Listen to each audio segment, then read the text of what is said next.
তো এই যে দেখো হচ্ছে আমি মাটির কিছু থালা বাটিগুলো অর্ডার করেছিলাম, কারণ এইগুলো হচ্ছে ফটোতে বেশি ভালো আসে, সেজন্য অর্ডার করেছিলাম। তো একটা দিদির কাছ থেকে নিয়েছি, দীপ্তি, তো ওর কাছ থেকে আমি এগুলো নিয়েছি। তো চলো এখন দেখা যাক কেমন করেছে। বাহ বাহ, খুব সুন্দর ডিজাইন করছে দেখো। এই যে ভেতরটা হচ্ছে এরকম সুন্দর একটা কলকা করেছে, খুব সুন্দর হাতের কাজ, একদম নিখুঁত, মানে ফোনে যেরকম দেখেছি তার থেকে অরিজিনাল আরো সুন্দর। আর সাইড থেকেও খুব সুন্দর একটা ডিজাইন করে দিয়েছে, খুব সুন্দর করেছে। আর ও হচ্ছে এখন এগুলো করে, প্লাস মেহেন্দি করে, খুব সুন্দর ওর হাতের কাজ। তো ও এখন মানে যেহেতু সবে সবে করছে, তো ও একটু মানে প্রাইসটাও কমই রেখেছে। তো ভীষণ সুন্দর করেছে সবগুলো, একই রকম করেছে। আমি এখানে হচ্ছে 5টা বাটি অর্ডার দিয়েছিলাম, আর একটা থালা আর একটা গ্লাস দিয়েছি। তো সেমই আছে এগুলো, এই যে সেমই আছে, বাইরের ডিজাইনগুলো একটু এদিক ওদিক করে করেছে, ওর মনের মতন করেছে, ভীষণ সুন্দর করেছে।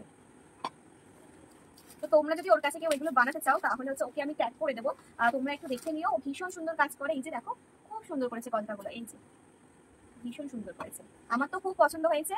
আর ও হচ্ছে একদম বাজেটের মধ্যেই করে দিচ্ছে। তো তোমরা যদি করতে চাও তাহলে কিন্তু ওর সঙ্গে কন্ট্যাক্ট করো।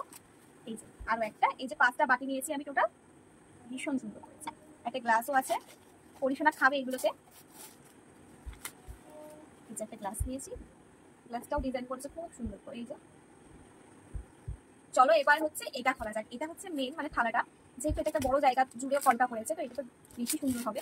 যাই হোক আমি এখন ছিঁড়ে, বাহ খুব সুন্দর করেছে। এই যে ও আমাকে ফটো পাঠিয়েছিল, কিন্তু ফটোর থেকে অরিজিনাল যেন ভীষণ সুন্দর লাগছে, ভীষণ সুন্দর, নিখুঁত, একদম নিখুঁত হাতের কাজ।